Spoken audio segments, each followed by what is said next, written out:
Juana, hola, Presente, querido profesor. tú como psicóloga, tú te peináis en lo que es un arquetipo. No, yo me chasconeo nomás. Bueno, según la clase pasada, alcanzamos a ver solamente uno de los tres personajes. Dos, miento. Eva y Lilith y Sofía la tercera. Y son como tipos de mujeres, por decirlo de una forma, de manera más básica.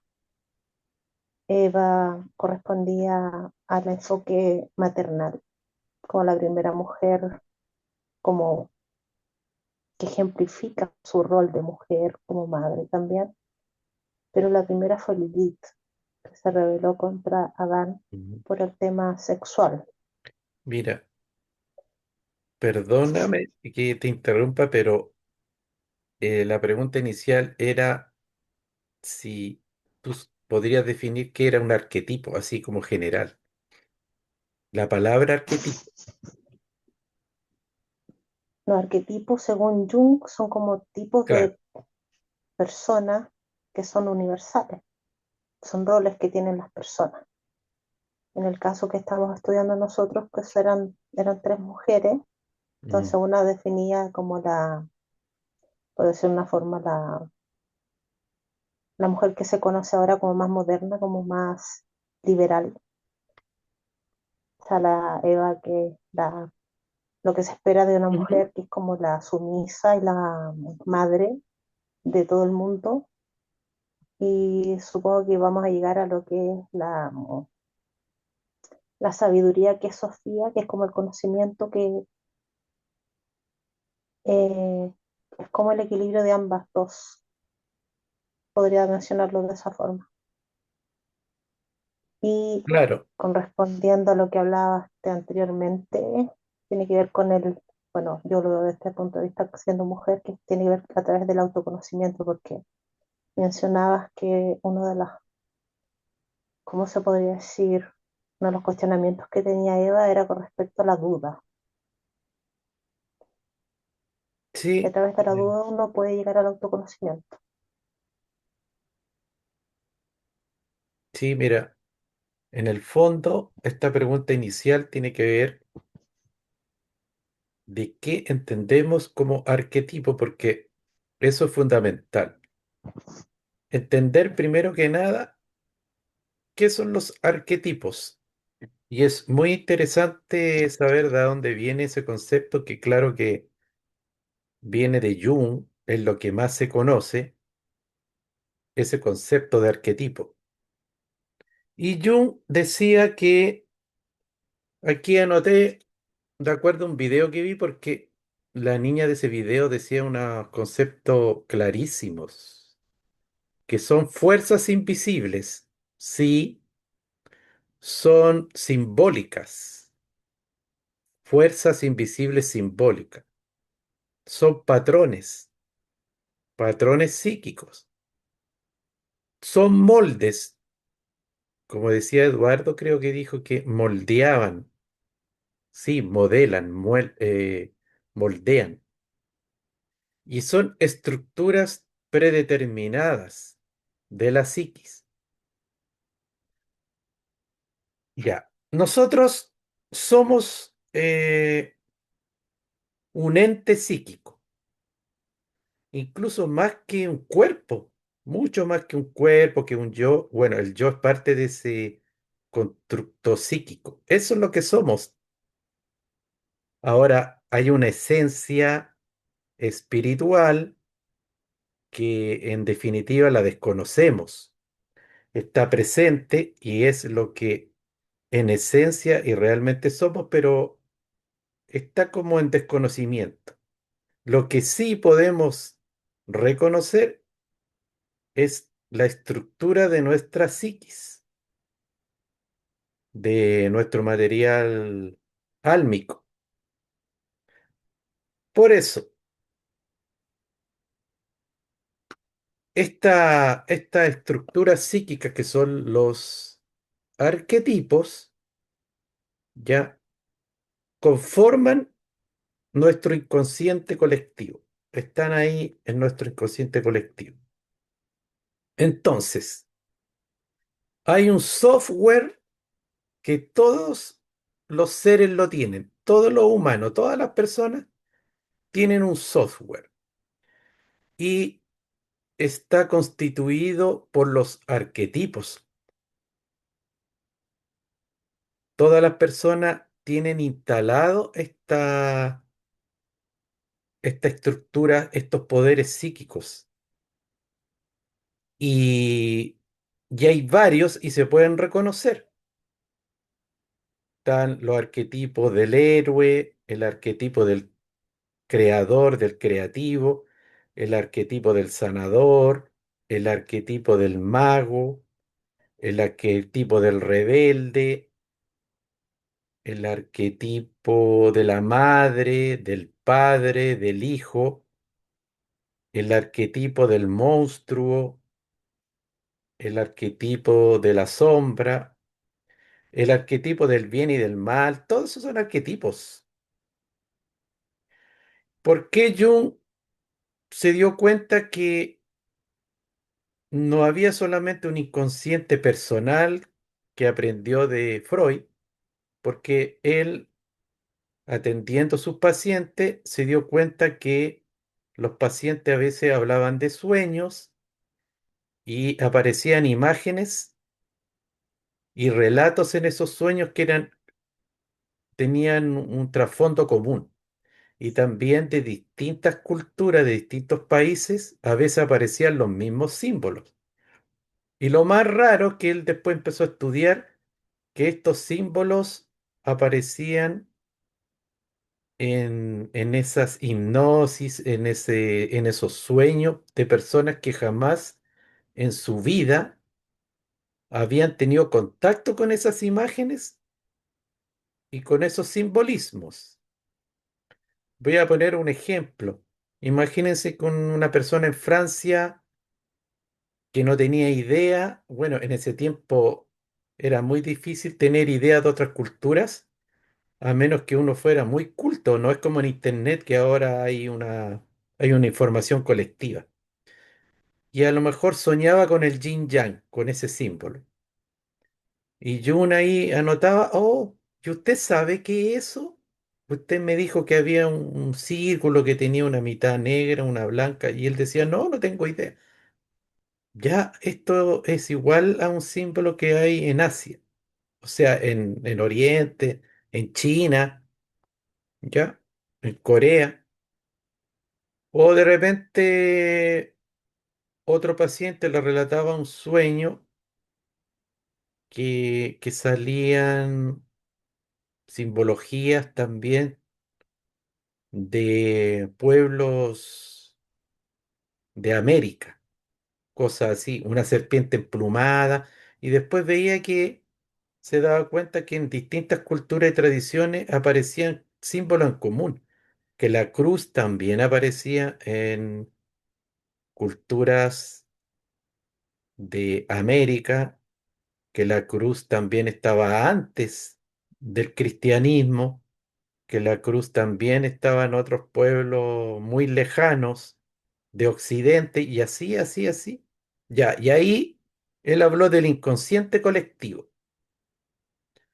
Y el inconsciente colectivo está formado por una información que es común a todos.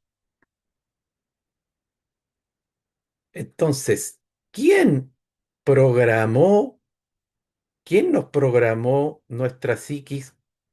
¿Quién instaló todo este orden, imágenes simbólicas, para que nosotros podamos conducirnos intuitivamente, reconocer algo sin haberlo aprendido de antemano? Ya, porque, ¿qué es lo interesante de esto? Que, no sé, un nativo que a lo mejor no tiene idea de nada de educación formal, ni de cultura, no ha leído nunca un libro, de repente sueña con una madre, con un hijo, y lo sueña como un símbolo sagrado.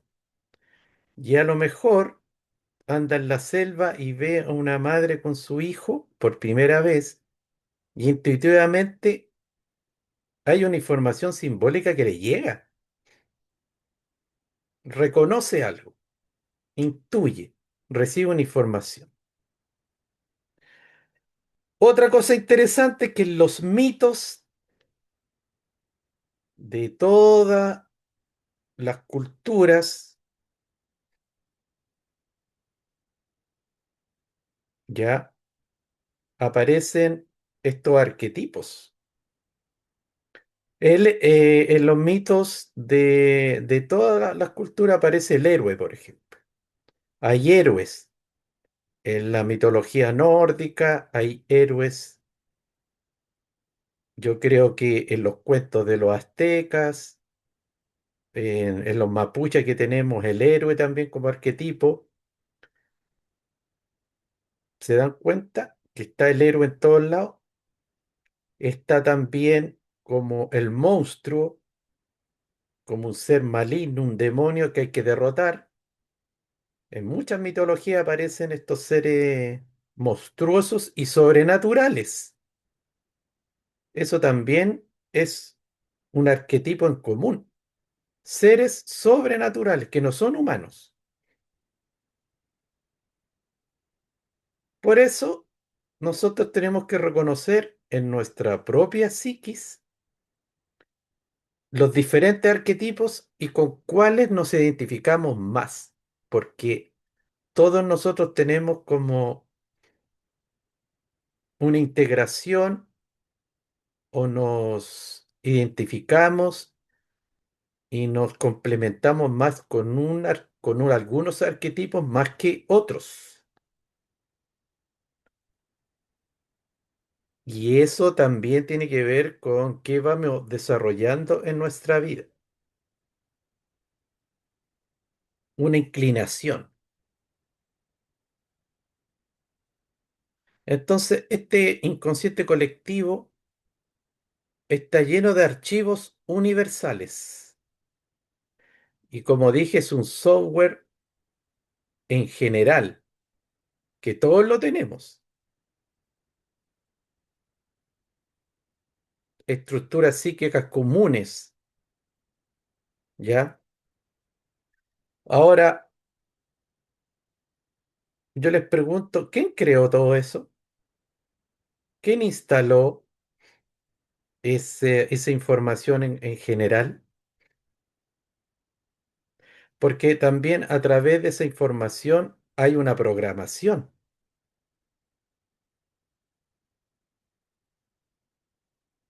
¿ya? ¿Alguien me podría responder quién fue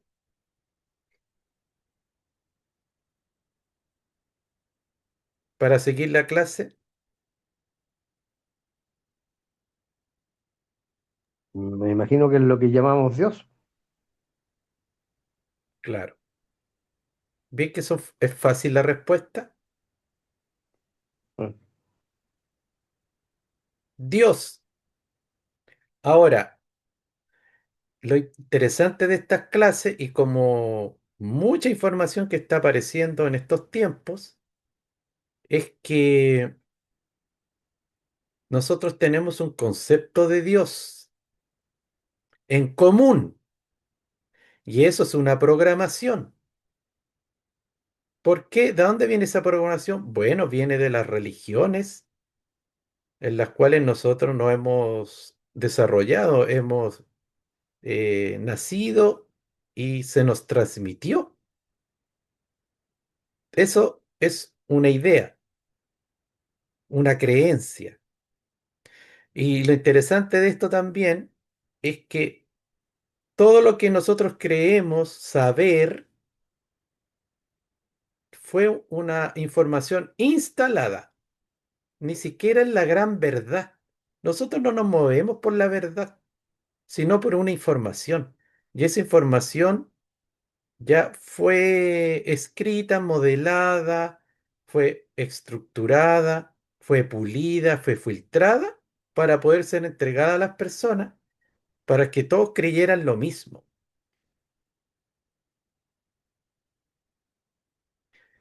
Por eso que las enseñanzas espirituales son radicales, no son tibias, no son así como mediocres, sino que dicen las cosas tal como son. De ahí que se afirma en estas enseñanzas espirituales radicales que nosotros no existimos como tal. Tenemos un grado de existencia súper pequeño. Porque, ¿en qué consiste la existencia? La existencia consiste cuando nosotros manejamos la verdad, la información real. Ahí empezamos a existir. Lo otro es una programación y es una creencia, son paradigmas instalados. Miren, yo siempre saco de ejemplo a la naturaleza. Un árbol no se dirige por creencias, por programaciones. Un árbol vive en la realidad, en la verdad. Claro que no tiene ciertas facultades que el ser humano tiene, y ahí está la diferencia, obviamente. Pero el árbol vive con una información real y es perfecta. Sobrevive, se alimenta, se nutre de lo que realmente es su alimento. En cambio, el ser humano tiene este mundo de fantasía, irreal, virtual, de falsas creencias. Imagínense que nosotros nos alimentamos de cosas que no son alimentos. ¿Quién hace eso en la naturaleza? Nadie. Ni un lobo, ni un gato, ni, bueno, los animales domésticos sí, pues porque nosotros le empezamos a inventar un alimento que no es alimento real y verdadero. Pero nosotros, como humanos, accedemos a algo que no es alimento. ¿Ya? Ese es un ejemplo del mundo subjetivo, virtual y de fantasía en que vivimos. Por eso, Jung decía que cuando las personas empezaban a acceder a la verdad, empezaban a integrar los distintos arquetipos que conforman toda la realidad de su inconsciente colectivo, ya empezaban a encarnar a su self, que es el sí mismo completo. Y ahí empezaban a ser seres auténticos. Entonces, el primer paso para ir conquistando la autenticidad como seres es, como lo dije en la misma palabra, ser auténtico. Eso es lo primero. Entonces, conocer muy bien nuestra sombra, conocer muy bien lo que está en luz, lo que nosotros consideramos que es real, entender nuestra personalidad, cómo se formó esa personalidad, cuáles son sus creencias y todo eso irlo integrando en la autenticidad, primero que nada. Porque si nosotros nos creemos buenos, siempre actuamos con nuestra máscara, que es la personalidad, negamos nuestra sombra, nunca vamos a ser seres auténticos. Primero teníamos que hacer ese trabajo de reconocer todo lo que está en nuestra psiquis. Yendo al tema principal,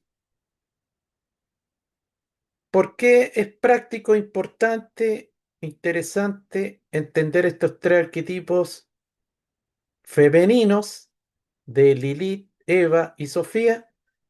Porque eso también da una conciencia de con qué arquetipos uno se relaciona mejor, cuáles arquetipos, qué aspectos de algún arquetipo están en la sombra Ahora, ese es todo un tema hablar de la sombra, lo que está negado, lo que está reprimido, lo que está condenado, lo que está ignorado y por qué Lilith, en este caso, yo afirmaba que está en sombra, porque la cultura la puso en sombra. Lilith representa algo. Y en el judeocristianismo ese algo fue condenado. Y después eso se transformó en un demonio. Y aquí entramos en muchas complejidades porque los demonios también son energías, ¿ya? Que fueron recluidas. Entonces, esas energías cuando son recluidas y no están integradas en armonía y no están aceptadas en la cultura, obviamente que esa energía está en conflicto. Y cuando la gente se conecta con una energía conflictiva, esa energía lo daña a uno, porque la persona no tiene la capacidad psíquica de integrar eso, esos aspectos, ¿ya? Pero no porque en su esencia sea negativo. Nada en su esencia es malo, nada en su esencia es negativo, nada. Se vuelve negativo, se distorsiona. Los seres humanos distorsionamos energías y esas energías se vuelven patológicas. Por eso, un jovencito que quiere ser santo se mete, voy a dar un ejemplo, se mete al seminario y quiere ser cura y quiere consagrarse a Dios, ya como sacerdote. Todo el otro aspecto que es la sexualidad, todo ese aspecto hormonal, biológico, natural, inmediatamente lo pone en sombra, lo distorsiona. Entonces ese aspecto de ese mismo ser se vuelve un demonio, porque esa energía va a llegar, siempre lo va a estar ahí tocando, presentando, lo va a perseguir siempre, se le va a expresar, pero como esa persona no lo expresa, no lo canaliza de una manera con aceptación y de una manera sana y natural, se le va a expresar de una manera patológica. Y en los sueños, mire, en los sueños el inconsciente se libera. Por eso, el sueño erótico de esa energía de alguien que está en el seminario y quiere ser cura, tiene otro simbolismo, tiene otra carga psíquica que la de cualquier persona normal. Tiene una carga mucho más oscura, mucho más negativa, y puede ser traducida así. Esa persona puede decir, el demonio todas las noches viene y me tienta. El demonio me está atacando. Pero en el fondo, él mismo distorsionó su propia energía de su ser en algo demoníaco. Bueno, culturalmente hay mucho de eso con Lilith, porque decían que Lilith era la primera esposa de Eva, o sea, de Eva, de Adán. ¿Y cuál era el mandato que le dio Dios? Que debía obedecer a Adán. Y cuando iban a tener sexo, Adán se posaba arriba de ella y ella cuestionó eso. ¿Por qué yo siempre tengo que estar abajo inmovilizada? No me gusta. Y Adán un día se enojó tanto que la quiso forzar, o sea, buscó violarla. Así está en la escritura apócrifa del judaísmo. Y Lilith hizo una invocación con el nombre de Dios y se liberó de Adán. O sea, invocó un poder sagrado, el nombre de Dios. Y ahí Lilith se fue, y ahí hay otras historias con respecto a ella, pero en el fondo arrancó de una violación, de un sometimiento. Después Dios, ya que vio solo ahí a Adán, formó a Eva de su costilla, porque tenía que tener ahí una consorte, una pareja. Entonces se dan cuenta que el motivo de el exilio de Lilith en estos momentos nosotros consideraríamos que es bastante normal. Ahora, para terminar esta introducción, yo diría Dios. Nosotros pensamos ahí que eh, ahí estaba Dios, porque así lo dice la Escritura. Pero cuestionemos el concepto de Dios. ¿Quién es Dios? Dios es un ser que tiene más poder que nosotros y que en el fondo es, somos, respo- ese ser es responsable de nuestra vida en gran medida, nos entrega una información, nos moldea y nos controla, hasta que llega un momento que ese ser que es controlado logra una realización tal que se libera de ese ser superior y se vuelve autónomo, empoderado. Ese mito lo vivimos en distintas dimensiones. Es como un fractal que se repite en lo pequeño y en lo grande. Por eso pensemos que cuando éramos niños, mm, un niño no sabe nada de Dios, no sabe nada de religión, no sabe nada de mitología, entonces es el Padre. Los dioses son el Padre y la Madre. Para un niño, ese es Dios. Entonces, ese Dios es perfecto, no controla en el fondo la existencia del Hijo, sí, le da una información para que se dirija por un sendero, sí, tiene luz ese Dios y le desea lo mejor y también pongámosle amor, sí, pero también tiene ignorancia y también tiene una sombra.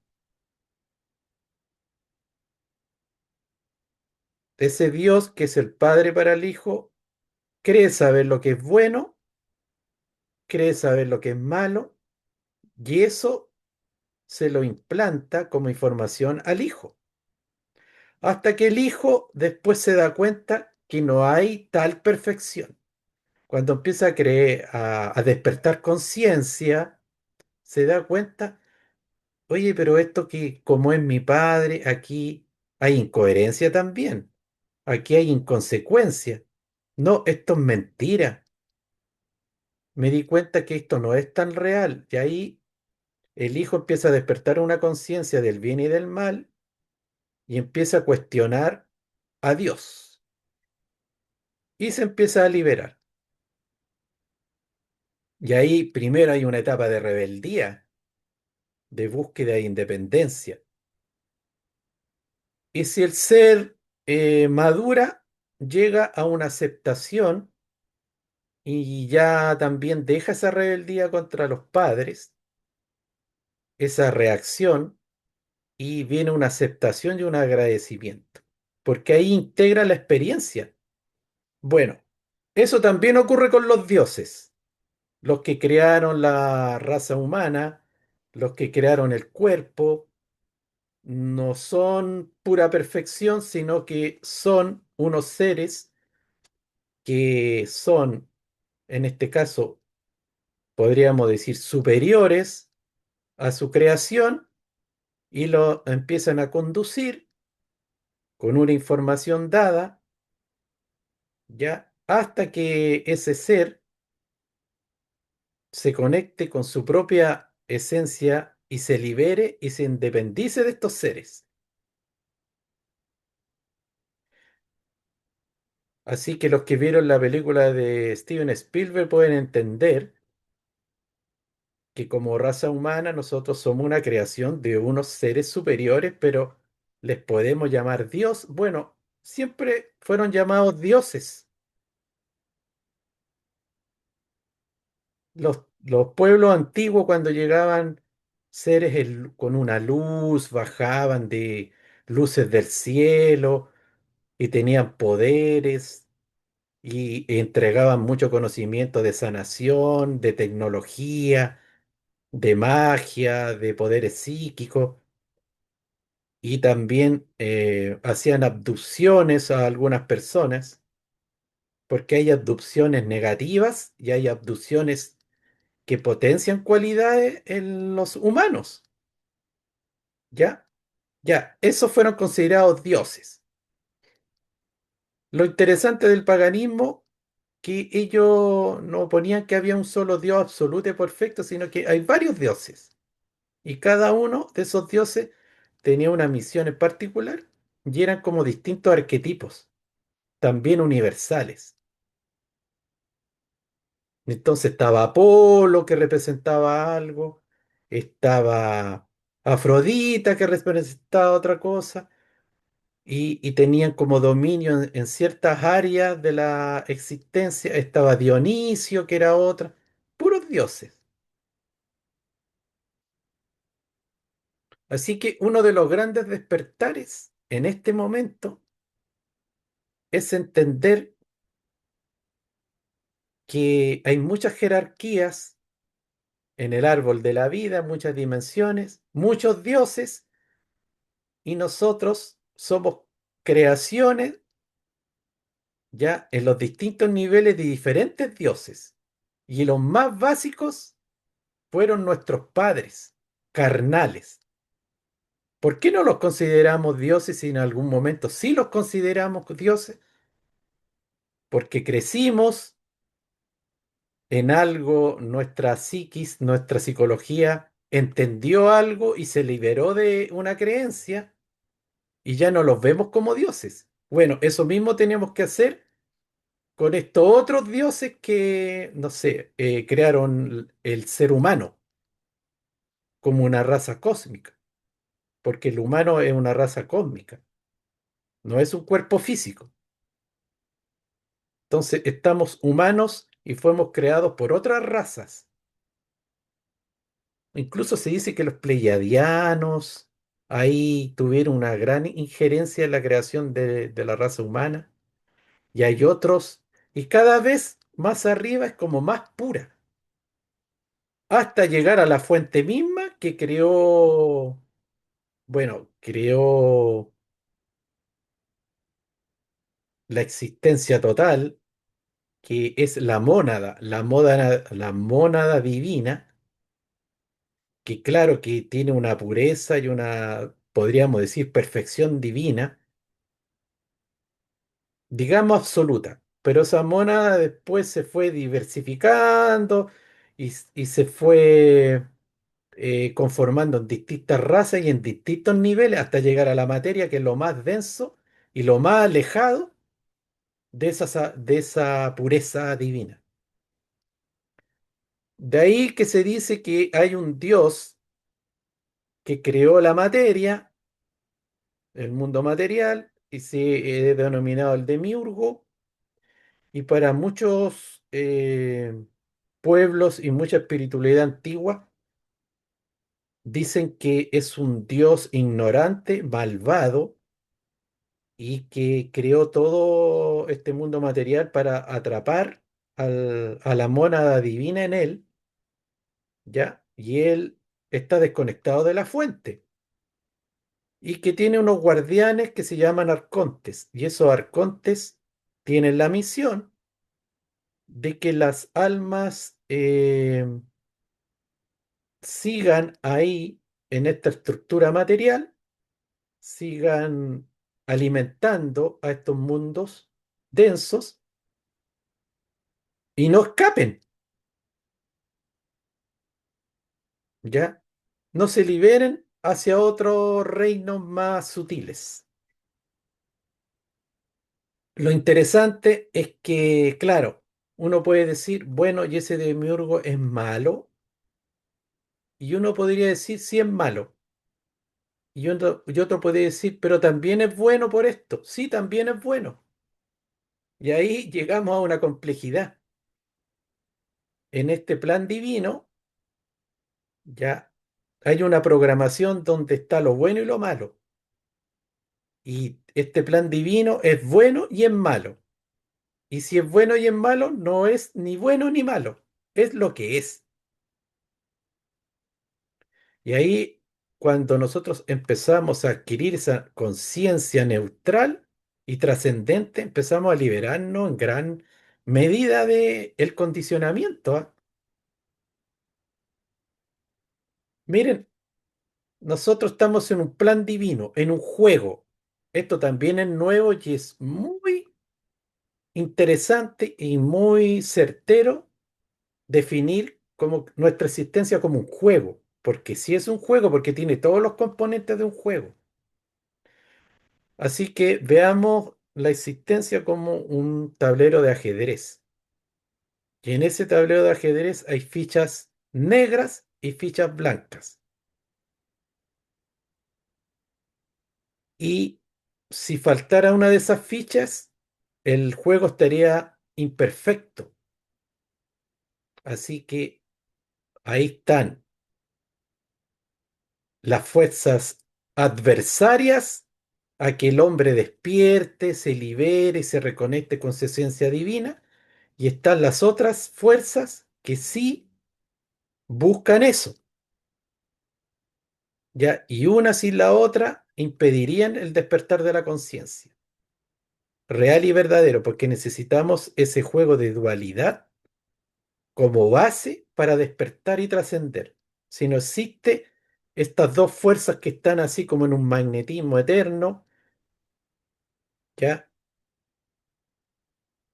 Que están en conflicto y que la tarea del ser que se autorrealiza es cuando ya ese conflicto lo armoniza, lo entiende y lo trasciende, ese juego no tendría sentido. Así que una de las cosas más complejas es pensar y entender que por qué estaba la serpiente en ese paraíso, en ese espacio cósmico, porque tenía su misión. ¿Quién la puso ahí? Los dioses. Entonces todos tienen ahí su misión y no es mala ni buena, es necesaria, es parte de. Es como la enfermedad es mala, no. Sin la enfermedad nunca sabríamos eh, qué mal estamos haciendo en nuestra energía. Necesitamos que alguien nos ponga un tope, nos ponga un límite. Y la enfermedad ese es el límite. Nos dice, hasta aquí nomás, date cuenta, estás haciendo algo que está distorsionando tu energía. Entonces, está tan distorsionada que hasta tu cuerpo ya empezó a funcionar mal. Entonces, no es mala la enfermedad.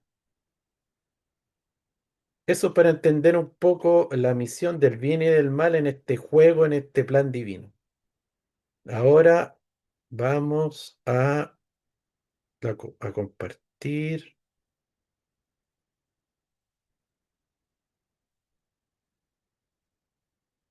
Entonces vimos a grandes rasgos a Lilith y la idea es entenderlo en simple.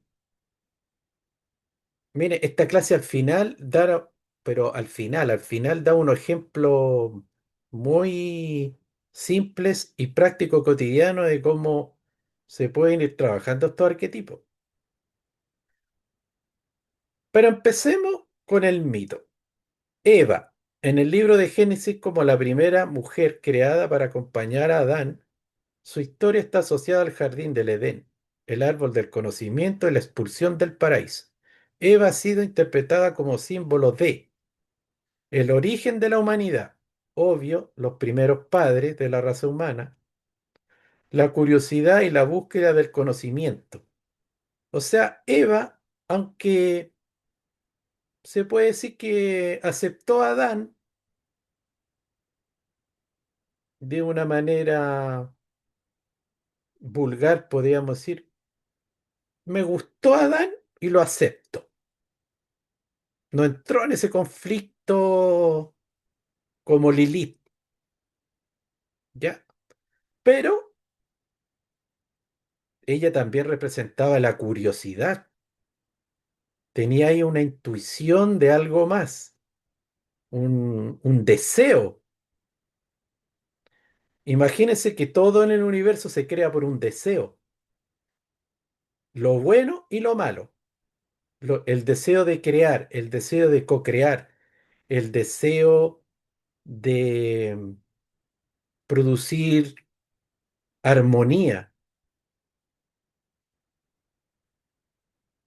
Todo eso nace de un impulso, de lo inmanifestado a lo manifestado. Es como una semilla, ¿por qué florece? Porque hay un impulso y eso se le llama en la escritura deseo. Hay un deseo. Y el deseo mismo es raíz también de todos los males y de todos los desequilibrios y todos los errores posibles. Ya es cuando el deseo se va por un camino o se va por el otro camino. Entonces, acá Eva representa también esa curiosidad, ese deseo, la libertad de elección, porque claro, entre comillas, Dios le dijo, no comas de eso, pero ella eligió lo contrario. Ahí hay una libertad de elección. La transformación a través de la experiencia.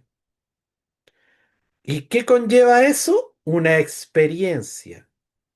Así que también los errores de la vida, uno no se tiene que condenar tanto porque como les dije, aquí en esta vida está las fichas negras, están las fichas blancas, somos inconscientes, tenemos muy pocos grados de conciencia, entonces la experimentación vale.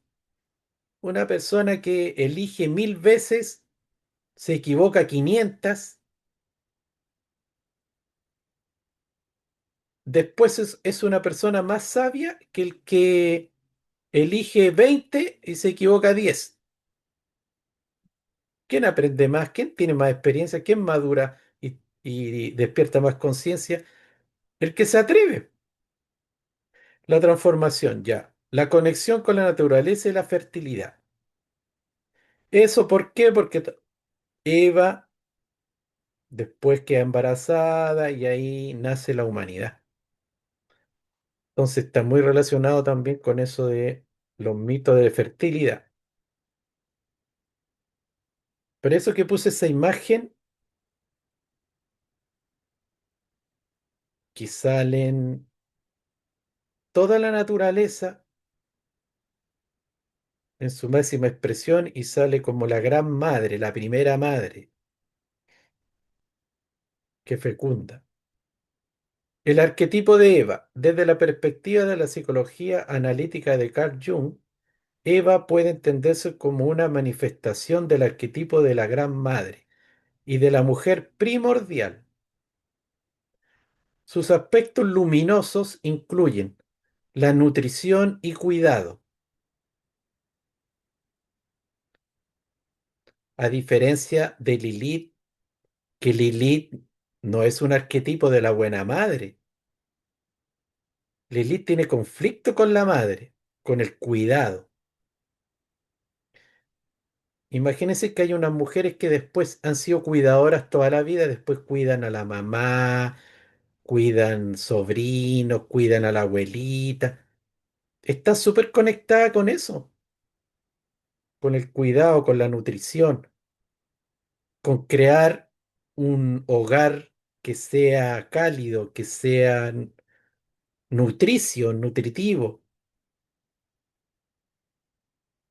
Creatividad, capacidad de dar vida. Claro, no hay conflicto con la maternidad.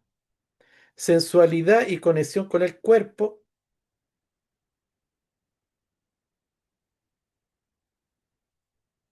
Sabiduría intuitiva. Aquí estamos en la esencia de Eva, porque Eva también era esposa y madre, que después incluso la cultura has- hasta eso empezó a condenar en Eva, hasta el aspecto de la sensualidad, y solo se conectó en su aspecto de madre, incluso a través del culto mariano de la Virgen María, que era madre pero virgen. Una contradicción muy disociativa. ¿Se dan cuenta los aspectos enfermizos de nuestra cultura? Ensalzar a la Virgen María como pura, como símbolo de virtud, y más encima era madre. Entonces, ¿cómo las mujeres podrían en tiempos como más remotos, podrían integrar esos dos aspectos tan disociados? De ahí la locura de Occidente, producto de estas religiones. Mucha locura, mucha disociación, mucha neurosis. Por lo mismo, en la pornografía y toda esa cuestión está muy presente porque como no se pueden integrar tantas cosas descabelladas, se busca complementar a través de cosas como bastante disociadas como eso que nombré. Eva como símbolo de individuación. En interpretaciones modernas, Eva no representa simplemente la mujer que cayó en la tentación, porque también ahí Eva está marcada por la tentación.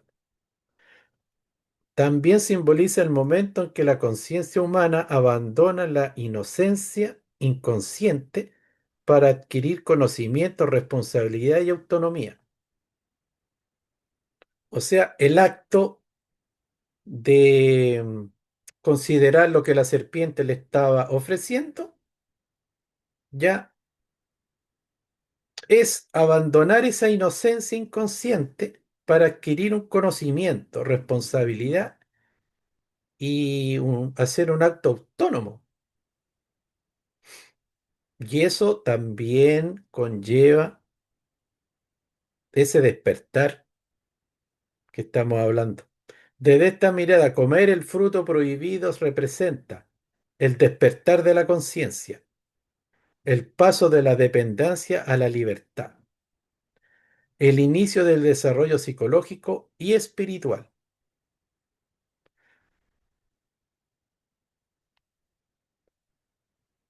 Simbólicamente, estos son mitos, pero representan todo un proceso individual y colectivo y después cósmico, o sea, universal, hablando de este planeta, de las etapas que estamos viviendo como humanidad, como el alma del mundo, que es Gaia, todo eso está marcado por estos mitos.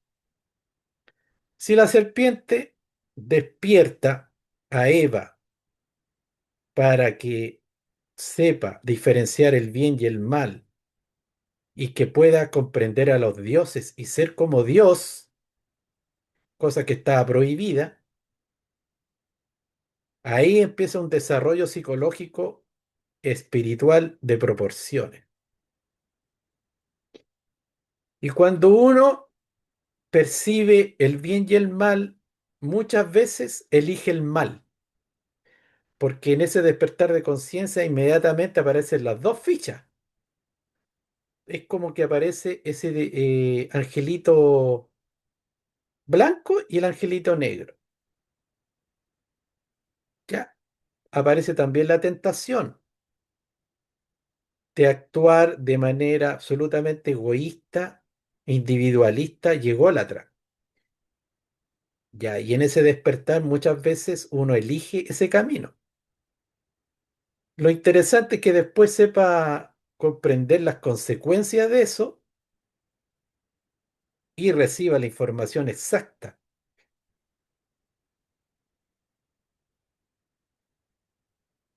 La serpiente y Eva. La relación entre Eva y la serpiente es uno de los símbolos más profundos de la tradición occidental. La serpiente puede representar sabiduría oculta. Obvio, porque si hasta que uno no se come la manzana, no va a saber de qué se trata. Renovación por el cambio de piel. Instinto. Fuerzas transformadoras. Conocimiento prohibido. La serpiente, yo diría que en todas las tradiciones espirituales aparece, es el símbolo de la medicina occidental, ya que ahí hay un báculo, una vara y una serpiente enroscada. Se dice que la serpiente tiene una doble naturaleza, o te hace caer, te hace errar, o te hace elevarte y ser sabio.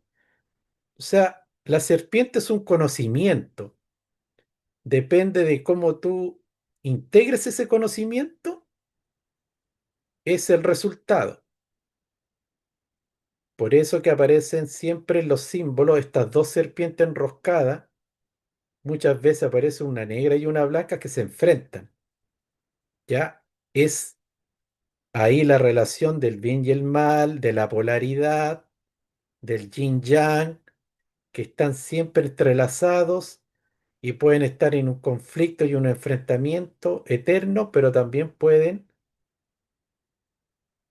ambas elevarse. De ahí de lo que se habla de la serpiente Kundalini. La serpiente Kundalini cuando asciende va despertando los chakras, va despertando talentos, poderes psíquicos en el hombre, en el ser humano. ¿Por qué? Porque eleva esa energía. Y mientras no esté en ascensión, esa energía puede estar en descenso. Y ahí esa misma energía encadena al hombre a la materia. Por eso que en las tradiciones orientales dicen que esta energía de la serpiente Kundalini puede volver loco a una persona, la puede trastornar o la puede iluminarse, la puede volverse un ser iluminado. Todo depende del trabajo que hagan con esa energía.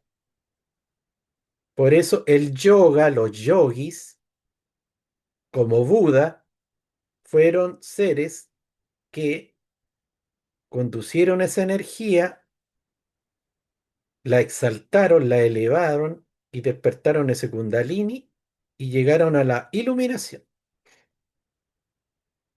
Así que cuando hay mitos de que la serpiente es oscura y es demoníaca, están hablando de un aspecto, y cuando el Buda logró como grande, hay una parte de la enseñanza de Buda que llegó un momento que él estaba meditando y empezó a llover y una cobra se posó por detrás de él, y las cobras como que expanden su rostro, se enancha y le sirvió de paraguas, ¿ya? Entonces, en todas estas simbologías de estas tradiciones espirituales, ustedes van a ver a la serpiente en su forma trascendente, elevada, espiritual, luminosa, y de la otra manera también. Representa ese poder, esa energía que, como digo, nos puede hundir o esclavizar o liberar. De ahí que representa el despertar de el árbol del conocimiento del bien y del mal. Arquetípicamente, Eva representa la que despierta, la figura que abandona la inocencia, busca conocimiento, cruza un límite y transforma su realidad. Su pregunta esencial no es la obediencia, sino ¿qué ocurre cuando el ser humano decide conocerse por sí mismo o conocer por sí mismo? Por eso Eva sigue siendo uno de los símbolos más influyentes de la cultura occidental. Reúne en una sola mujer el despertar de la conciencia humana. Mire, en forma bien práctica, Eva es como la compañera de Adán, esas mujeres que siempre han tenido pareja, que están en matrimonio, que están en una casa con hijos, con su familia, y se dan cuenta que, como dicen muchos sabios, las mitologías se dan en lo pequeño y en cualquier vida ordinaria como en grandes personajes de la historia. Y después llegando a estos seres casi sobrenaturales como aparecen en los mitos, que se relacionaban con los dioses, etcétera. ¿Qué ocurre? Les voy a dar un ejemplo. Hay muchas mujeres que luego que los hijos ya están grandes y estas mujeres tienen 45 años, empieza como un despertar. ¿Por qué? Si bien es cierto, no se revelaron a esa vida que la sociedad las mandató a que tuvieran su familia, su casa, sus hijos, se casaron para toda la vida, pero después empezó intuitivamente esa búsqueda del alma. Por eso en los talleres y en los cursos de constelaciones, del círculo de mujeres, de terapias, hay una gran cantidad de mujeres de esa mediana edad, porque como Eva empezaron a preguntarse muchas cosas, ya a curiosear, ya a buscar un despertar. Y en todos estos círculos ahora de la espiritualidad moderna, muy pocos hombres activos. En los talleres, los cursos, hay como un 10% de contingencia masculina. Entonces ahí se ve cómo estos mitos que uno los ve ahí muy lejanos, como arquetípicamente, se reflejan en la vida cotidiana.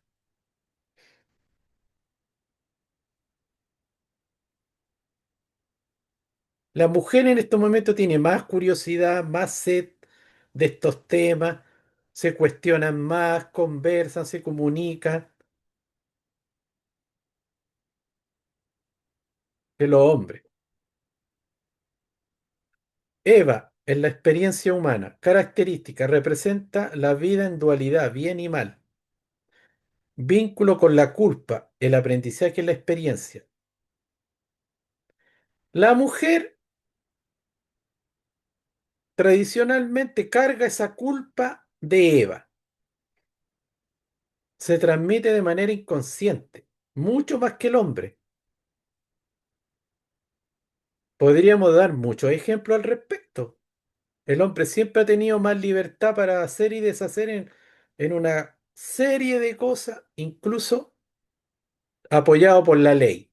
Pero a la mujer no, se le condicionaba más, se le culpa más.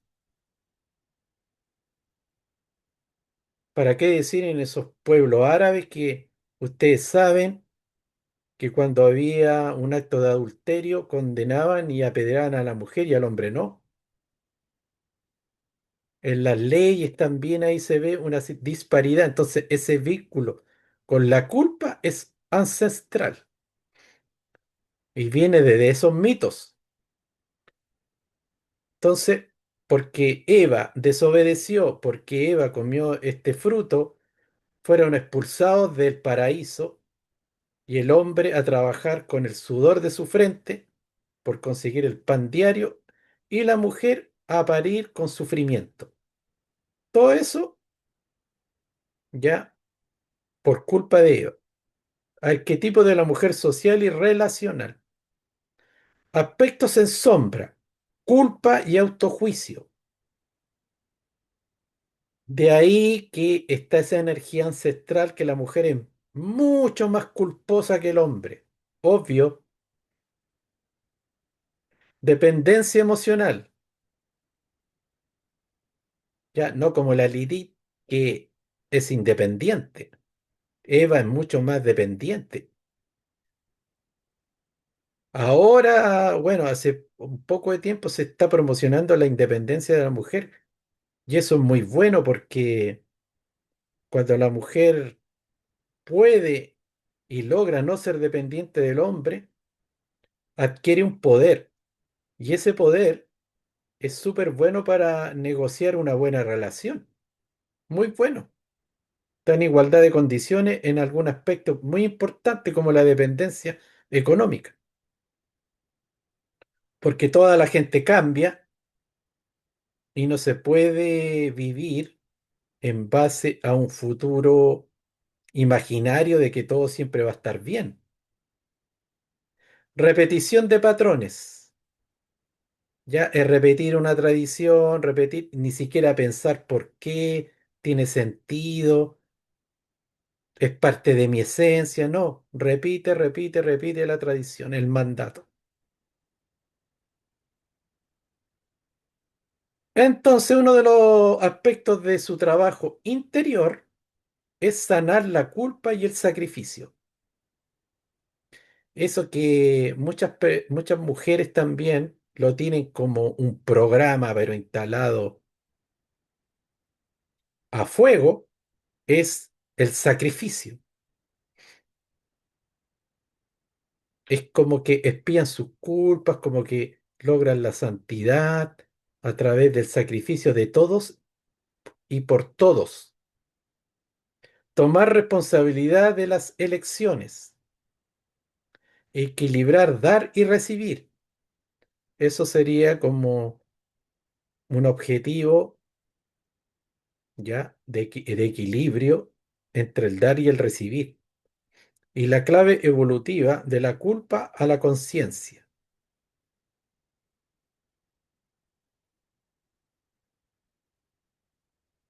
Entonces, vamos a dejar hasta acá y en la próxima clase vamos a ver a Sofía, que también es un arquetipo, no es tan conocido, Eva es lo más conocido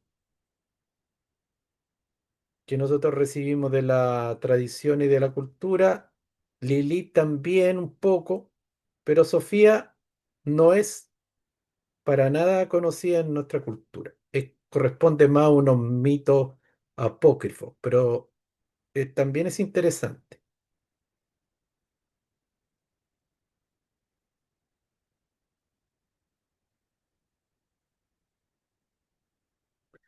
Así que dejar de compartir y pasamos a la etapa de algún comentario, de alguna pregunta.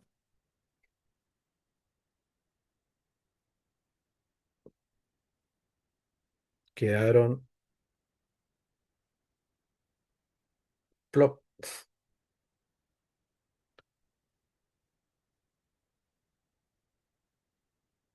¿Qué les pareció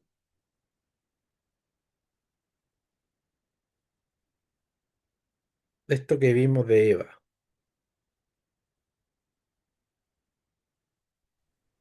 Bien, bien, es como otro arquetipo. Ujú. Este, ahora, cuando se habla de Eva y el arquetipo de Eva, cuando ya entra en juego el tema de Eva, ¿qué pasa con Lilith? ¿Al final desaparece de la escena o se Lilith, independiza? ¿Mm?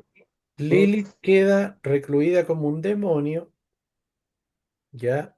Que atormenta, por ejemplo, a los hombres que no tienen pareja. Ya, Dicen que, y también cuando hay un aborto, dicen que Lilith es la causante de los abortos. En esos tiempos todo era como explicativo con los demonios y todo eso. ya, Entonces se decía que cuando una mujer, o sea, cuando un hombre estaba solo y tenía estos sueños sexuales, era Lilith que en los sueños aparecía y tentaba al hombre.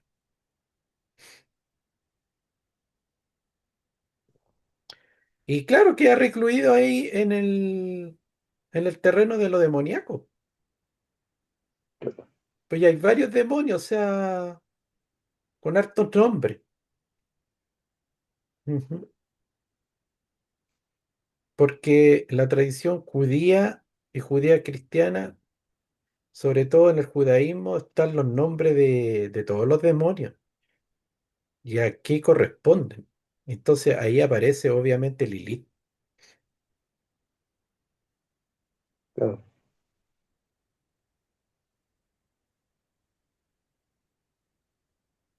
¿Alguna otra comentario?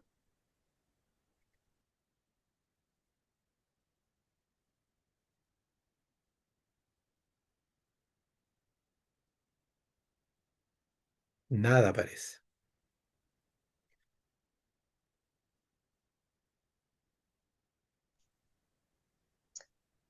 A mí lo que me da mucha rabia de estas formas de mostrar, expresar la realidad,